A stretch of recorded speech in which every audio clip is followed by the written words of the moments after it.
Hello everyone. I wanted to share with you a very interesting game between Praggnanandhaa and Nguyen. It's a short game, it's not a very long game, but I found it very instructive.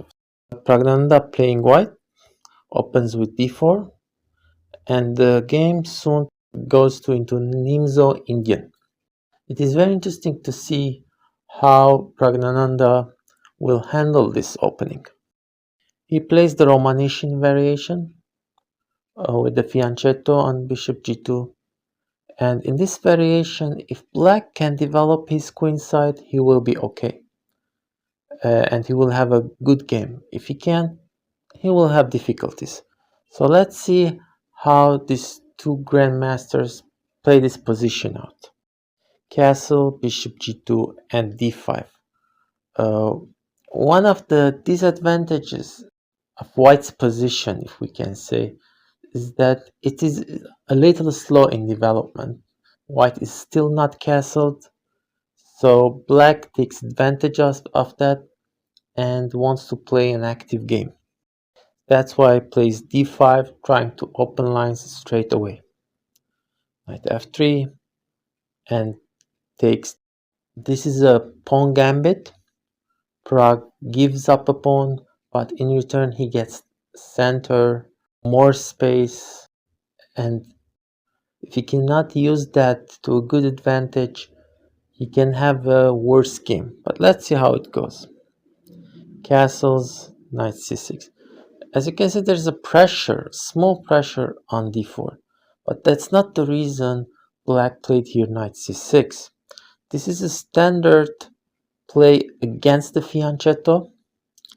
Black wants to develop the queen side.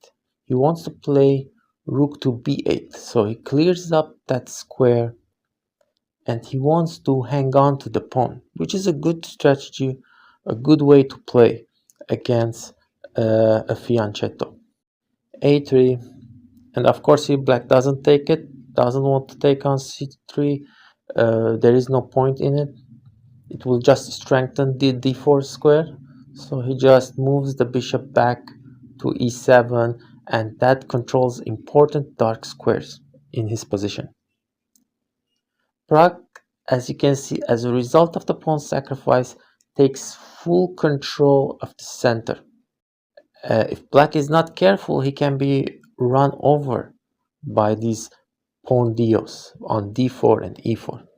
Rook b8, he wants to push the pawn to b5, hang on to the c4 pawn. Bishop f4, this is the best position of the bishop. As you can see, the pawn on c7 is only protected by the queen.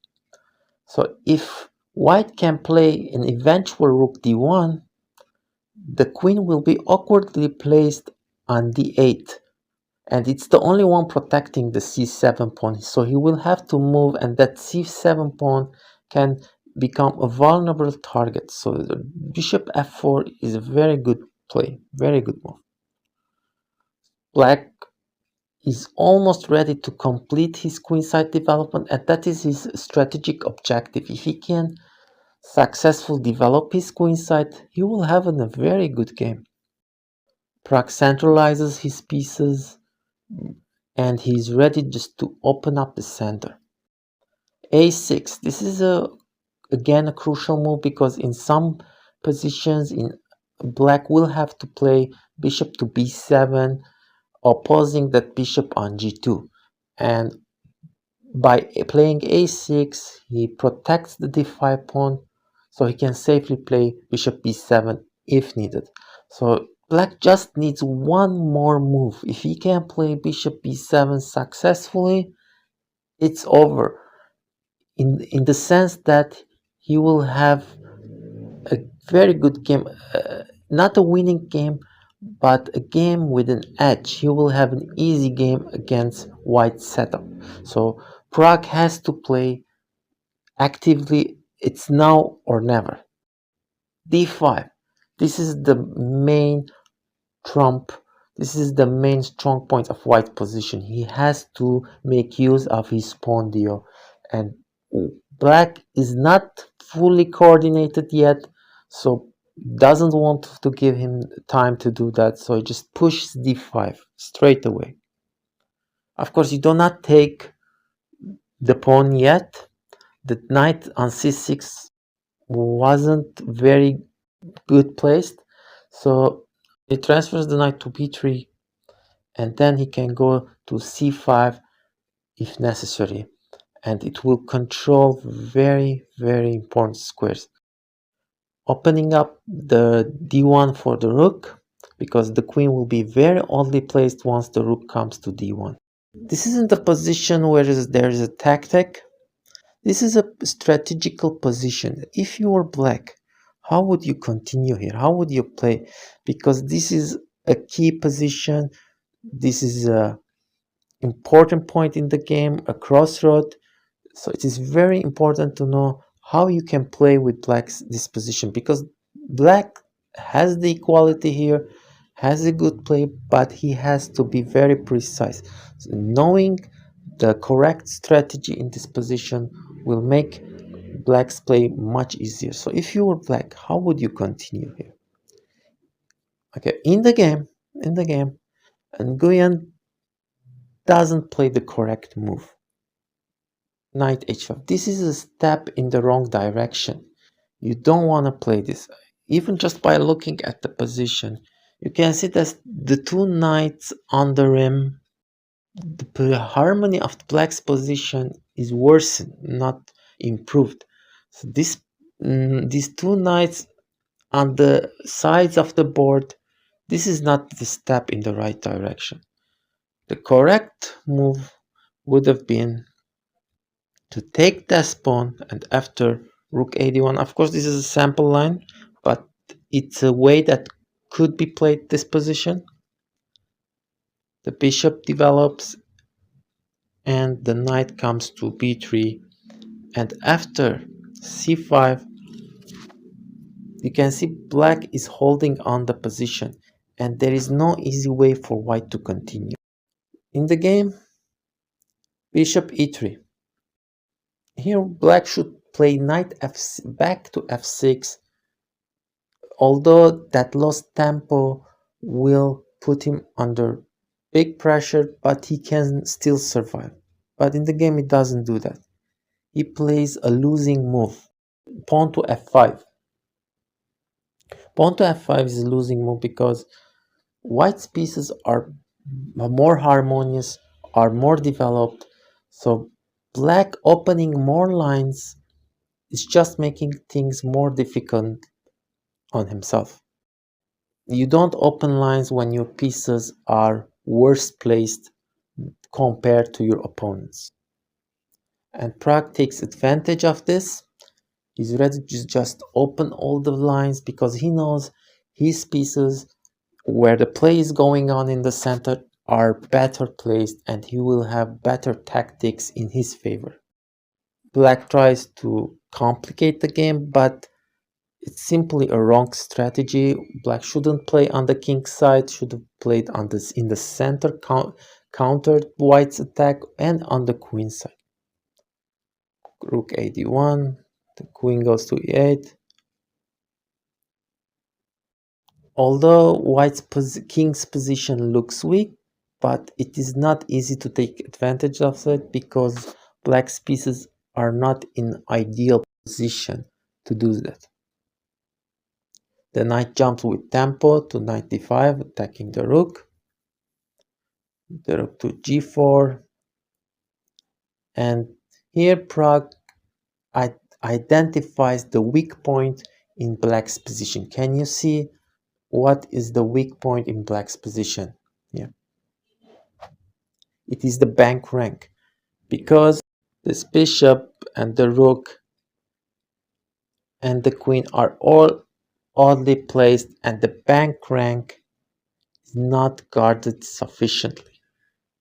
And that can create problems. That this harmonious setup of black's pieces, while the lines have been opened, create tactical opportunities for white. Queen d2, attacking the knight on a5, but also eyeing that d8 square. Black plays bishop b7, tries to sacrifice the knight, but plays some kind of counterplay against white's king, but this is wrong. There is no real attack, and with correct defense, white can simply pick up material. He can just simply take the knight on a5. But Pragg plays again a winning move. This knight e5 also wins. Attacks the rook, and the knight on a5 is still under attack. f4. The rook is under attack. The knight on a5 is under attack. And the position has gone out of control. Black sacrifices the exchange, prefers to sacrifice the exchange and not just lose a knight. Knight comes back, but it is too late. It is too late. As you can see, there's still bank rank problem because this pawn takes away the f7 square for the king. So there is still weakness on the bank rank for black, and also white is the exchange up. So it's white is completely winning here. It's very instructive how Pragg continues this game with inventiveness, creativity, with energy. Just wonderful, wonderful play by him.